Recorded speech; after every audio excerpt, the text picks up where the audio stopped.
गोयल और आप देख रहे हैं ट्रू इंडिया न्यूज। आइए रुख करते हैं अब खबरों की ओर। ट्रू इंडिया के लिए मैं आनंद कल। आज बात संगीत जगत की, और संगीत में भी जब व्यक्ति कहीं खो जाता है तो वो कोई और नहीं, गजल होती है। और गजल के लिए तो ये कहा जाता है कि आहा से जब तक वाह नहीं निकलता गजल पूरी नहीं होती। और हमारे साथ है अंतर्राष्ट्रीय ख्याति प्राप्त ऐसे गजल गायक जिन्होंने 1, 2, 5, 10 नहीं बल्कि 25 से भी अधिक देशों में अपनी गजल गायकी का लोहा मनवाया है। और देश में तो आपके कार्यक्रम कोई ऐसी जगह नहीं रह गई कि जहां ना हुए हो। आज हमारे साथ ट्रू इंडिया के साथ हैं, हम बात करते हैं शिव छंगानी से। नमस्कार। हमारा नमस्कार के साथ पहला सवाल ये रहेगा कि आपकी गजल गायकी का लोहा तो सब मानते हैं, लेकिन कितने वर्ष हो गए? जहां तक मेरे को याद है, मैं बहुत छोटा था। ये बात रही होगी सन 1965-66 की। उस दौर में सबसे पहले मुझे बहुत शौक था सुनने का बेगम अख्तर को। उनको मैंने बहुत सुना और मैंने उनसे व्यक्तिगत जब जितनी मेरी समझ थी मैंने उनकी गजल सुनी और समझी। वहीं से मेरे को समझ में एक गजल का एक ट्रेंड मेरे को समझ में आने लग गया, तो वहां से मैंने गजल शुरू की। अब भारतीय संस्कृति की जहां बात करते हैं, संस्कारों की बात करते हैं, गजल को आपने शुरू से सुनना और फिर गाना शुरू किया जी। तो गुरु के बारे में भी हम पूछना चाहेंगे कि आपके गुरुदेव कौन थे? प्रथम जिस घर में मैं था, मेरे पिताश्री प्रथम गुरु तो मेरे वही थे। वहां से बेसिक मैंने सीखा। उसके बाद मेरे जो गुरु हैं गोविंद जी कल्ला साहब, उनसे मैंने संगीत की, क्लासिकल म्यूजिक की बारीकियों को समझा। गोविंद जी कल्ला साहब डागरबंधु अवार्डेड हैं और क्लासिकल की बहुत बड़ी शख्सियत है।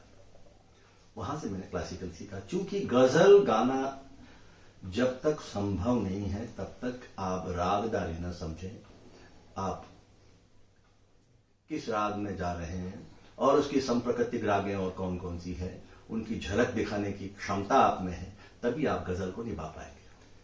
जब गुरु की बात हो गई, वैसे तो कहते हैं कि माता जी सबसे बड़ी गुरु होती है, क्योंकि सबसे पहल वो सिखाती है। जैसे गाती है वैसे हम भी गाना शुरू हो जाते हैं। पिताजी और गुरु गोविंद जी कल्ला से आपने सीखा है। और क्लासिकल जब तक न हो तब तक गजल अधूरी है।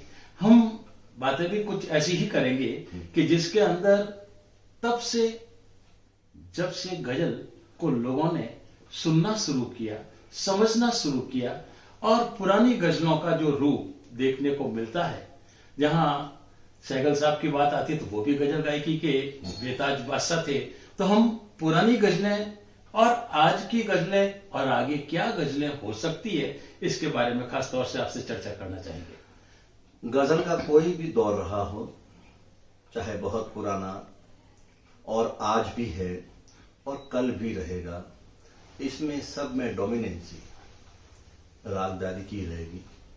सबसे पहले अगर मैं जिक्र करूं तो के.एल. सहगल साहब ने जो गजल गाई, उनका गजल की अदायगी अलग थी। वो बहुत ही गुणी आर्टिस्ट थे। उनको देख देख के बहुत से, इवन मैं आपसे ये कहूंगा कि जगजीत सिंह ने भी के.एल. सहगल साहब को फॉलो किया। जो गजल अदायगी उनकी थी वो उनसे इंस्पायर थी। उनके बाद बेगम अख्तर आई। बेगम अख्तर का गजल बिल्कुल अलग था। उनमें गायकी अंग तो था ही, उसके साथ में लफ्ज की क्लैरिटी, गजल शायर का जो कलाम है उसको एज इट इज ऑडियंस में उतार देना, ये खासियत थी बेगम अख्तर की। बेगम अख्तर के बाद में जो सबसे प्रोमिनेंट सिंगर आए वो थे मेहदी हसन। मेहदी हसन साहब बेसिकली क्लासिकल सिंगर थे। क्लासिकल से वो थोड़ा डाइवर्ट होकर गजल की तरफ आए, और जो गजल में उन्होंने ऑर्थोडॉक्स गजल को गाया, जिस गजल को उन्होंने जिया, उनके बारे में तो कहने के लिए मैं क्या कहूँ, वो तो कोई जगह ही नहीं है। उन्होंने इतना शानदार काम किया। उसके बाद जो जगजीत सिंह, जगजीत सिंह ने गजल को थोड़ा सिंप्लीफाई किया और गजल में जो इंस्ट्रूमेंट पहले प्ले हुआ करते थे, सारंगी वगैरह, वो इंस्ट्रूमेंट को हटाया। उन्होंने गजल को वेस्टर्नाइज कर दिया।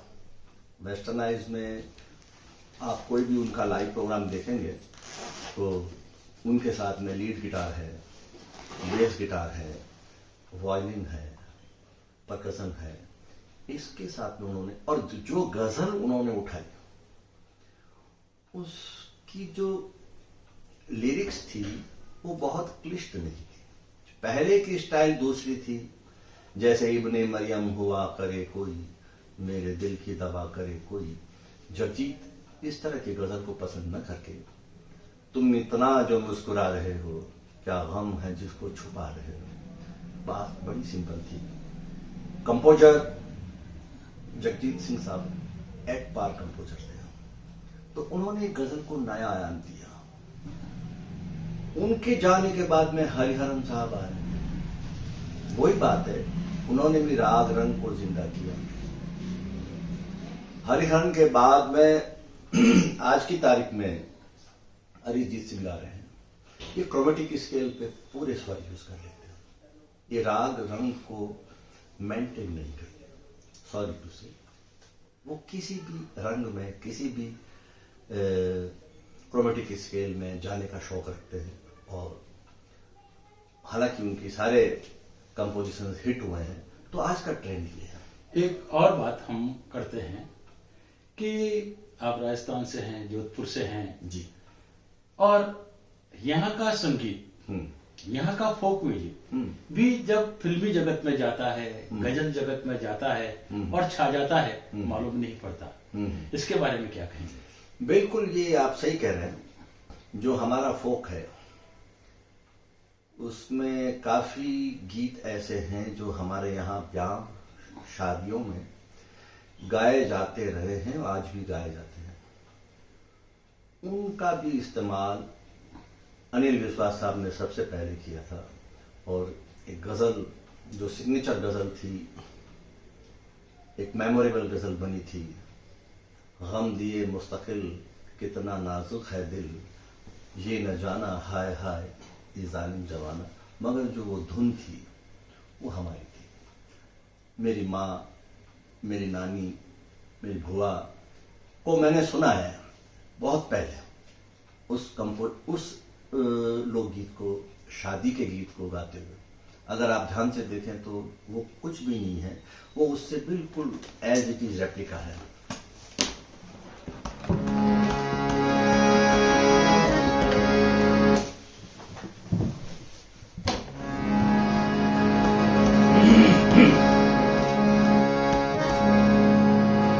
बल आया ना तो रंग दिशा देश जो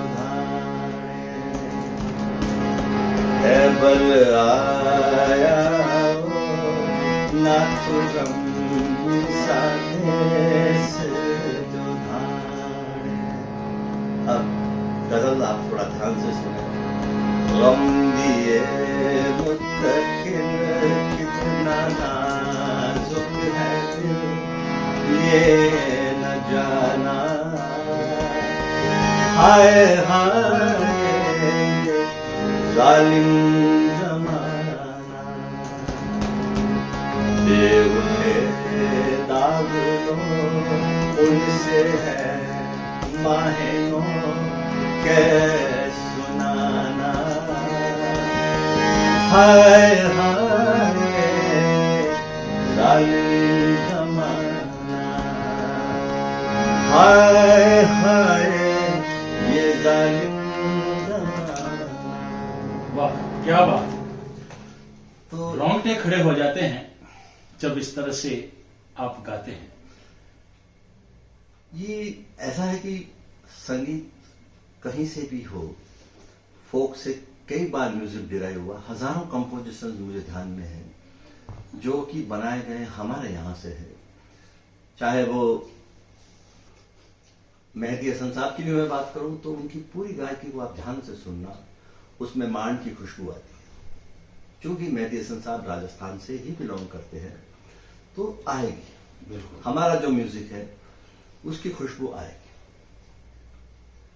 हम एक थोड़ा सा रंग बेगम अख्तर का भी चाहेंगे, क्योंकि पुरानी बात कर रहे थे, क्योंकि कल आज और कल की बात करेंगे, तो बेगम अख्तर साहिबा को भी हम आपकी जुबानी सुनेंगे। बेगम अख्तर का बेसिक पुराना नाम था अख्तरी बाई फैजाबादी। उन्होंने जब लखनऊ नवाब से शादी की तो उनका नाम हो गया बेगम अख्तर। उनकी गजल जो है, देखिए उनका आहा क्या, देखिए आप।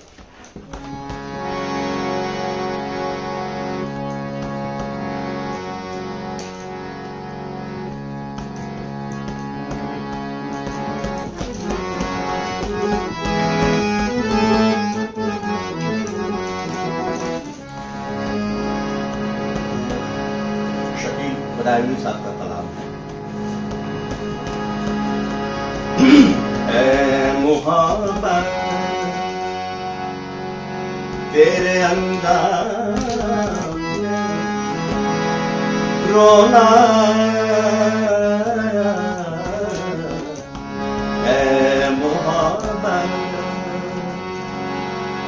तेरे अंदाज में रोना,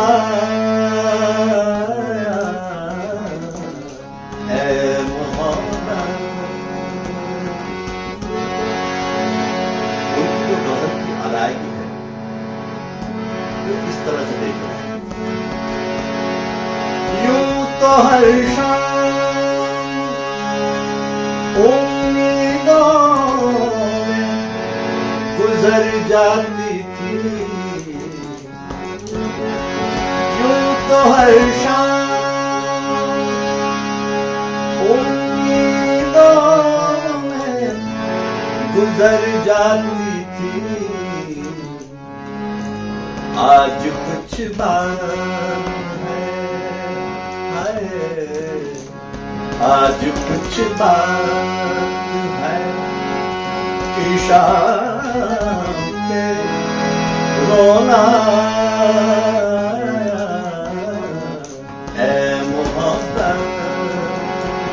तेरे अंजाम पे रोना, है मोहब्बत। बेगम अख्तर साहिबा का ये रंग बिल्कुल थोड़ा सा जो पहले हम सुन रहे थे उससे बिल्कुल अलग है। और हाँ, जब आपने बात मेहंदी हसन साहब की है और राजस्थानी रंग है, बात अभी राजस्थान में ही हो रही है, तो हम उनके रंग को भी उनकी बातों के साथ जान